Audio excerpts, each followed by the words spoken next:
Good morning, सुप्रभात, केम छो, सलाम। उम्मीद है आप सब लोग बेहतर होंगे, अपना ध्यान रख रहे होंगे। मुझे मालूम है कि एग्जाम बिल्कुल पास आ चुका है, मतलब 3 दिन के बाद आपको एग्जाम देने जाना है। तो अब किन चीजों का ध्यान रखें आपके।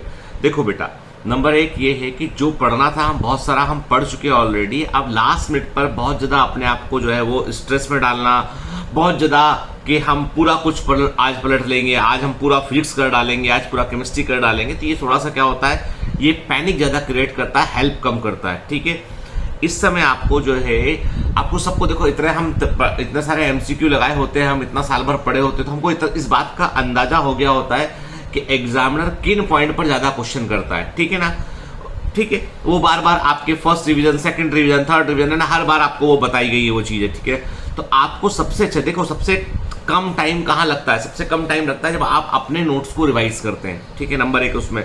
नंबर 2 ये है कि आपको पूरी बुक को सिरे से पढ़ने की आवश्यकता नहीं है। मैंने कल भी आपसे कहा था कि एक दिन सारे डायग्राम्स देख लीजिए, एक दिन में बायोलॉजी की बात करूं, एक दिन सारे टेबल्स देख लीजिए आप उसमें। ठीक है, और वो घबराइए मत उसमें, क्योंकि क्या होता है कि आपको सब आता है। मैं क्लियर कर दूं कि हमारा ब्रेन ऐसे काम करता है कि हमने यदि 1 या 2 बार भी कोई चीज पढ़ी है और एग्जाम में यदि क्वेश्चन बनकर सामने आएगी और हम थोड़े कॉन्फिडेंट रहेंगे तो हमको आंसर मिल जाएगा। ठीक है, क्योंकि देखिए मल्टीपल चॉइस क्वेश्चन में आंसर आपके आंख के सामने होता है, यानी 4 ऑप्शन है, एक उत्तर है उसमें से। ठीक है, आंसर आपकी आंख के सामने होता है, मतलब चयन करने का, चूज करने का ही सारा खेल है सारा।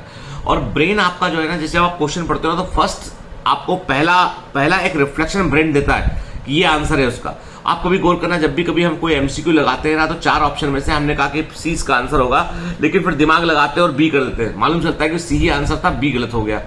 तो आपका जो ब्रेन है ना, उसने जो आपने पढ़ा, ईमानदारी से आपने एक बार कोर्स पूरा पढ़ा है ना, देखो अब नहीं पढ़ा है कोर्स एक बार भी आपने, तो कोई कुछ नहीं कर सकता उसमें।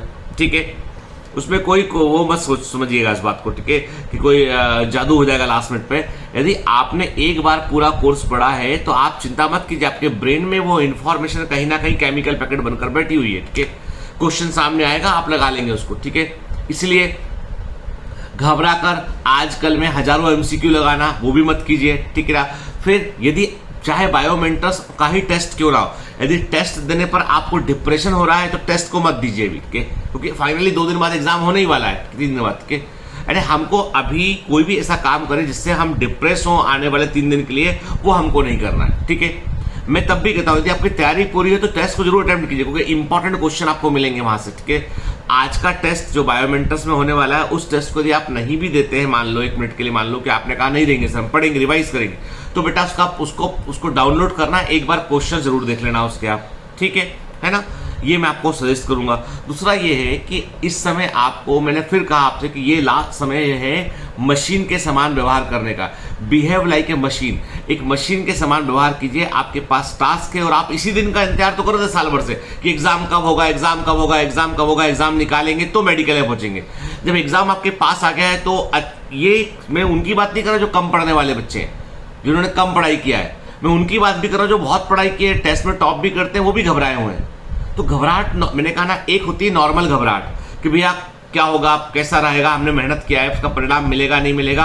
मैं कहता हूं लॉज ऑफ थर्मोडायनामिक्स पर यकीन रखिए, ऊर्जा कभी व्यर्थ नहीं जाती है, जो भी एनर्जी इन्वेस्ट किया वो आपको जरूर मिलेगा बेटा। ठीक है, लेकिन आपको अपने आप को सहेजना पड़ेगा इस समय। कोई भी एनर्जी जो है यदि बिखर जाती है तो वो भले ही वो जो है मीडियम में प्रेजेंट है, पर वो किसी काम नहीं आती है। एनर्जी को काम में लाने के लिए आपको चैनलाइज करना पड़ेगा, एक दिशा में लेके जाना पड़ेगा। तो मैं आपसे वही कहता हूं कि अभी आखिरी के 3-4 दिन बिल्कुल मत घबराओ, 8 घंटे 7 घंटे का नींद भी लो, और एग्जाम के 1 दिन पहले बिल्कुल घबरा के जो है भड़ाभड़ पढ़ना शुरू मत करना, आराम से, क्योंकि आपका ब्रेन ही जो है वो सारा पेपर संभालेगा। आपने साल भर ट्रेन किया है तो उसको भी जो है आवश्यकता है कि वो चीजों को रिकॉल कर सके। इसलिए बोल्ड पॉइंट पे कुछ नया पढ़ने पर फोकस मत कीजिए, दिन भर यूट्यूब की वीडियो मत देखिए। इस समय आप कोई काम, अभी आपको कोई प्लानिंग, कोई रणनीति लास्ट के 3 दिन में काम नहीं आती, सब गलत बातें इनके। हाँ, मान लो आपको लगता है कि हाँ हमको रिवीजन करने में हेल्प चाहिए, तो जैसे कि एनसीईआरटी का सेशन चल रहा है कि भाई इंपॉर्टेंट पॉइंट कौन से आपको रिकॉल करने हैं, वो देख लेने में बुराई नहीं, क्योंकि उसमें आपको एनसीईआरटी साथ लेके बैठना है, साथ पढ़ना है आपको। हाँ सर ने बताया ये वाला क्वेश्चन आ सकता है, ये वाला आ सकता है, वो समझ में बात आती है।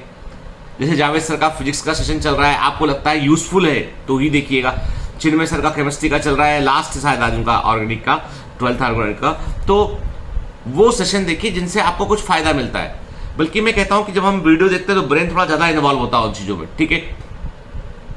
तो आप यदि आप देख लीजिए, यदि सेल्फ स्टडी में ज्यादा फायदा हो रहा है आपको तो वो कीजिए, वीडियो देखने से फायदा हो रहा है वो कीजिए आपके।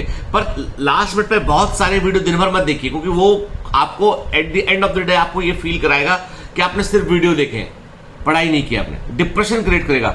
और एक बड़ा गंदा वाला डिप्रेशन आज समय आता है कि हम अपने आप को कहीं कहीं इन्वॉल्व रखते हैं, कभी मूवी देखने लगते हैं, कभी कुछ बोले सोचने लगते हैं, कभी लगता है कि अब क्या होगा, अब अगले साल देंगे, 2022 की तैयारी करते। नहीं, जब तक एग्जाम नहीं आता है आपको ऐसा सब नहीं सोचना है बेटा, मशीन के समान व्यवहार करना है। और देखो कुछ दिन की बातें अच्छे से करोगे, बढ़िया हो जाएगा, ठीक है। दूसरा, जिन लोगों को बाहर के सेंटर मिले, बहुत दूर का एग्जामिनेशन सेंटर मिला है बेटा, मैं आपको रिकमेंड करूंगा कि सेम डे लंबा ट्रेवल करने से बेहतर है कि आप एक दिन पहले वहां पहुंचकर रुक जाए आप, ठीक है। किसी होटल में, कोई लॉज में वहां आसपास अवेलेबल है, वहां पे आप रुक जाए, ज्यादा बेहतर है इस बारे के बजाय कि आप एक लंबा ट्रेवल करके वहां पहुंचे, थके हुए वहां पहुंचे। एग्जामिनेशन हॉल में जब थके हुए आप बैठेंगे तो आप इंसान है, ह्यूमन बॉडी है, थक जाएंगे तो उतना अच्छा जितना आउटपुट आप दे पाएंगे उसमें यदि 5-10% का फर्क पड़ता है ना तो भी दिक्कत होगा। आज सुबह सुबह मुझे किसी कमांडो ने पूछा कि सर कट ऑफ कितना जाएगा, इसको देख देख के मुझे सोच के मुझे बहुत टेंशन हो रहा है। अरे दादा, जितने लोग कट ऑफ के वीडियो बना रहे हैं वो सब महामूर्ख हैं। जब तक पेपर सामने नहीं आया था, पेपर का लेवल हम नहीं देख लेते, कट ऑफ के बारे में हम बात नहीं कर सकते। पेपर एकदम सड़ा आया, एकदम बिल्कुल पूरा का पूरा लड्डू सा पेपर आया तो मान लीजिए कट ऑफ ऊपर जाएगा। जब लड्डू आएगा तो तुम भी खूब अच्छा करके आओगे, पेपर कठिन आएगा तो दूसरे के लिए भी कठिन है, तुम्हारे लिए भी कठिन है ना। तो कट ऑफ से इतना बड़ा, ये देखो ज्यादा सरल पेपर से क्या होता है कि एक नंबर पे 200 बच्चा आ जाता है, कठिन पेपर से एक नंबर पे 50 बच्चा रहता है। मतलब जो नंबरों का मार्जिन है ना वो कठिन पेपर में थोड़ा बढ़ जाता है, सरल में ऊपर तक पहुंच जाता है वो, ठीक है। तो कंपटीशन तो बेटा हर समय, सीटें तो उतनी रहेंगी ना यार, पेपर सरल होगा कठिन होगा, सीटें तो उतनी रहेंगी, उसमें तो कोई फर्क पड़ने वाला नहीं है। तो इसलिए उस बारे में मत सोचिए। जो हमारे हाथ में नहीं है, जिसके बारे में हम कुछ जानते नहीं है, उसके बारे में सोचकर कोई फायदा नहीं है। फायदा किस बात में है? फायदा इस बात में है कि हमको अब 3 दिन बाद जो एग्जाम देना है उसके लिए अपने आप को मानसिक तौर पे कैसे तैयार करना है, ठीक है। मानसिक तौर पे तैयार करने का पहला उसूल तो यह है कि आप अपने आप को मशीन के समान व्यवहार करें। इमोशंस को आप पुड़िया में बना के कोने में पटक दें। आप कोई इमोशन नहीं इस समय, सिर्फ पढ़ेंगे भाई। बने ना बने, निकले चाहे ना निकले, मैंने कहा ना कॉम्पिटिटिव एग्जामिनेशन में फेल कोई नहीं होता है, ठीक है। जीतता है आदमी या सीखता है आदमी। सीखेगा, सबक मिलेगा कि हाँ भाई ये गलतियां थी, ये नहीं करेंगे अगली बार, तो फिर जीतेगा वो, ठीक है। इसलिए साल जितनी घबराहट आपको होती है ना साल भर उतनी पढ़ने के बाद उतनी ही घबराहट हम लोगों को होती है कि हमारे बच्चे निकलना चाहिए। हम लोग तो सिर्फ आपकी दिशा पे काम कर, जब हमको लगेगा कि कुछ कर नहीं पा रहे हैं तो हम छोड़ देंगे, हम नहीं आ पाएंगे, क्योंकि हमको नहीं हमको हम क्यों अपना एनर्जी बर्बाद करेंगे, ठीक है। हमको भी वही तरह होता है। मतलब जब आपका एग्जाम होता है उस दिन में जो है मुंबई में 2 जगह ऐसी जहां मैं बहुत मानता हूं इनको, एक तो है अपना सिद्धि विनायक टेम्पल है और एक हाजी अली दरगाह है। दोनों जगह पे मैं जाता हूँ, के कोविड के चलते अंदर नहीं जाते, बाहर से आपसे प्रणाम करके आते हैं कि ईश्वर जो है, अल्लाह ईश्वर जो है हमारे जितने बच्चे हैं उनको जो है वो सही दिशा प्रदान करे, उनको उनकी योग्यता के अनुसार उनको जो है वो उनको मंजिल उनकी मिले, ईश्वर करे कि सब कुछ अच्छा हो। देखो at the end of the day हम भी ईश्वर के पास जाते हैं, हम भी अल्लाह के पास जाते हैं, हम भी गॉड के पास जाते हैं। At the end of the day हम बोलते हैं कि नहीं, हमने अपने हिस्से का पूरा काम किया है, अब हिस्से का कुछ हिस्सा छोटा तुम्हारे पास है, देख लो उसको, ठीक है। 99.9% काम हम कर चुके हैं, 0.1% तुम्हारे पास छोड़ा हुआ है और तुम पर यकीन करते हो तो 0.1% भी देख लेना, ठीक है। और ईश्वर कहता है कि तू 99% करके आया हुआ है, 99.9% करके आया हुआ है, तो तेरा साथ देना ही पड़ेगा मेरे को, मेरे पास कोई रास्ता ही नहीं है। रास्ता तो ईश्वर को भी मत दो, आप इतना मेहनत करके जाओ। इसलिए ये सोचना कि हम हार गए हैं, थक गए हैं, कल मेरे को किसी ने मैसेज किया सुसाइड कर लूंगी सर मैं, मेरे को अरे तो तुम मुझे बताओ सुसाइड करना आसान है कि पढ़ना आसान है? मूर्खों जैसी बात करते हो, नालायकों वाली बात करते हो। सुसाइड करना आसान है कि पढ़ना आसान है, ठीक है। हद करते हो, मतलब जान देने तैयार है पर किताब उठा के पढ़ने तैयार नहीं है। वाह होशियार लोगों, ठीक है। तो ऐसी बातें मत करो भाई, पढ़ाई पर फोकस करो, ठीक है, और अच्छा करना बेटा। चलो है ना, मिलते हैं। बहुत लंबी बात आपसे नहीं करूंगा मैं, पढ़ाई करो अच्छे से और बिल्कुल मैं हूं आपके साथ में, ठीक है ना।